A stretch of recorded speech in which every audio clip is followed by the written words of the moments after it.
Shalom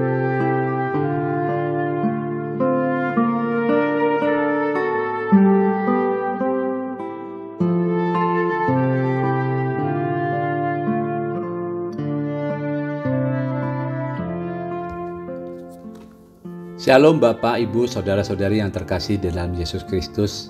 Selamat pagi. Bersyukur karena kita boleh bangun dalam keadaan sehat dan segar bugar. Mari arahkan hati kita bersama-sama untuk merenungkan firman Tuhan. Namun sebelumnya marilah kita bersama berdoa mohon hikmat dan pertolongan Tuhan. Selamat pagi Bapa. Malam hari telah berganti pagi. Kehidupan baru telah Engkau berikan kembali kepada kami. Bukan karena kami pantas atau layak, namun karena kasih karunia-Mu kami ada di pagi hari ini. Terima kasih Tuhan atas kesempatan baru yang telah Engkau berikan kepada kami untuk bisa memperbaiki diri agar kami bisa lebih layak di hadapan-Mu. Biarkanlah kami bisa memuliakan-Mu melalui segala aktivitas yang akan kami lakukan. Inilah doa syukur kami di pagi hari ini ya Tuhan. Dalam nama Tuhan Yesus Kristus kami berdoa. Amin. Bapak, Ibu, Saudara sekalian dikasihi dan mengasihi Tuhan. Firman Tuhan pagi hari ini terambil dari Injil Matius pasal 26 ayat 36 sampai 46. Namun saya akan membacanya hanya dari ayat ke-38 saja. Matius pasal 26 ayat 38. Lalu katanya kepada mereka, "Hatiku sangat sedih, seperti mau mati rasanya. Tinggallah di sini dan berjaga-jagalah dengan aku." Bapak, Ibu, Saudara-saudari yang terkasih di dalam Tuhan Yesus, setiap manusia pasti pernah merasakan kesedihan. Bukanlah manusia normal jika seorang itu tidak pernah mengalami yang namanya kesedihan. Karena setiap manusia yang hidup di dunia ini pasti pernah dan akan mengalami suatu keadaan yang bisa membuat hatinya merasa sedih. Seorang cewek akan merasa sedih apabila ditinggal pergi oleh kekasih hati. Begitu juga seorang cowok akan merasa sedih apabila dikhianati oleh kekasih tersayangnya. Seorang anak akan merasa sedih apabila orang tua, entah itu papa, mama, meninggalkannya. Dan masih banyak hal lain yang bisa membuat hati kita merasa sedih. Hatiku sangat sedih, seperti mau mati rasanya. Itulah yang dikatakan oleh Tuhan Yesus kepada para murid-Nya ketika mereka berada di dalam Taman Getsemani. Secara manusia, Tuhan Yesus gentar menghadapi kematian yang sangat mengerikan itu. Bayangkan perasaan orang jika ia tahu bagaimana ia akan mati. Tuhan Yesus tahu dengan jelas bahwa sebentar lagi dia akan dianiaya, dicaci maki, disesah, dihina, diolok-olok, memikul salib, dan akhirnya disalibkan dengan paku-paku yang menancap di tangan dan kakinya. Juga mahkota duri yang dikenakan di kepalanya. Semua itu diketahuinya.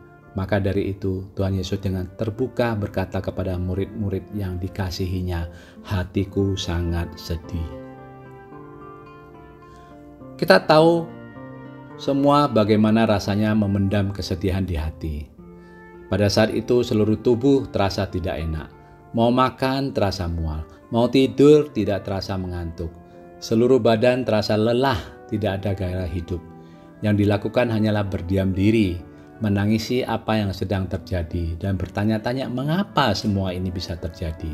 Siapa yang salah? Aku atau orang lain? Yang muncul di dalam hati hanyalah penyesalan atas segala sesuatu yang telah dilakukan. Itulah kira-kira pengalaman orang yang hatinya sedang sedih. Lalu bagaimana dengan Tuhan Yesus ketika dia berkata, "Hatiku sangat sedih"?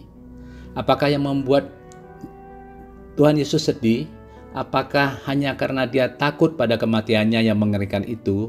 Apakah dia kecewa karena murid-muridnya nanti akan meninggalkannya? Jelas bukan itu yang menyebabkan Tuhan Yesus bersedih. Jika dia takut pada penderitaan yang akhirnya membawanya pada maut, mengapa dia datang ke dunia? Jadi jelas bahwa kesedihan Tuhan Yesus bukan terletak pada penderitaan dan kematiannya, juga bukan pada tingkah murid-muridnya. Lalu apa yang membuat Tuhan Yesus sangat sedih? Pertama, Tuhan Yesus sedih karena tahu bahwa upah dosa sangat mengerikan, yaitu maut. Dia melihat sendiri bagaimana manusia jatuh ke dalam dosa dan terkena murka Allah. Dan maut adalah kebinasaan yang kekal. Apa yang dilakukan manusia pada saat diperhamba oleh dosa? Ia sudah tidak mampu lagi mengenal kebenaran karena hidupnya sudah dibutakan oleh dosa. Kedua, karena Tuhan Yesus adalah kebenaran. Dia datang untuk menyelamatkan manusia yang akan binasa. Tetapi manusia sama sekali tidak mau mengenalnya. Justru sebaliknya manusia menolak dan membunuhnya di atas kayu salib. Padahal segala mujizat telah dinyatakan Tuhan Yesus. Kasih kepada sesama telah diwujudkannya. Perhatian dan pelawatan senantiasa dilakukannya melalui pengajaran-pengajaran terus diberikannya. Penyembuhan, pengusiran setan, dan sebagainya telah dilakukan Tuhan Yesus. Masih kurangkah semua itu? Itulah yang membuat Tuhan Yesus sedih. Pada saat ini kita diajak untuk mengenal kasih Tuhan Yesus yang luar biasa itu. Dia ingin mengubah hidup kita yang binasa, menjadi anak-anak Tuhan yang diselamatkan. Dia rindu mengubah kita menjadi orang-orang yang menang dalam kebenarannya. Karena itu, kesedihan Tuhan Yesus merupakan tanggung jawab yang besar dalam membebaskan kita dari kematian kekal agar kita beroleh hidup yang kekal. Amin. Mari kita berdoa. Tuhan Yesus, betapa egoisnya kami ketika Engkau menghendaki kami untuk berjaga-jaga walau 1 jam saja kami tidak mampu.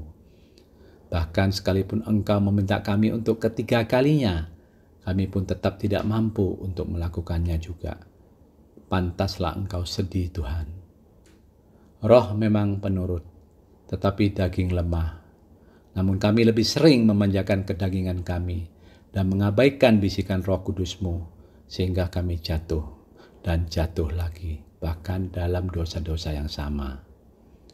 Tuhan Yesus, saat ini dan untuk yang berapa kali Engkau mengajak kami kembali untuk berjaga-jaga dan berdoa, agar kami tak jatuh dalam pencobaan.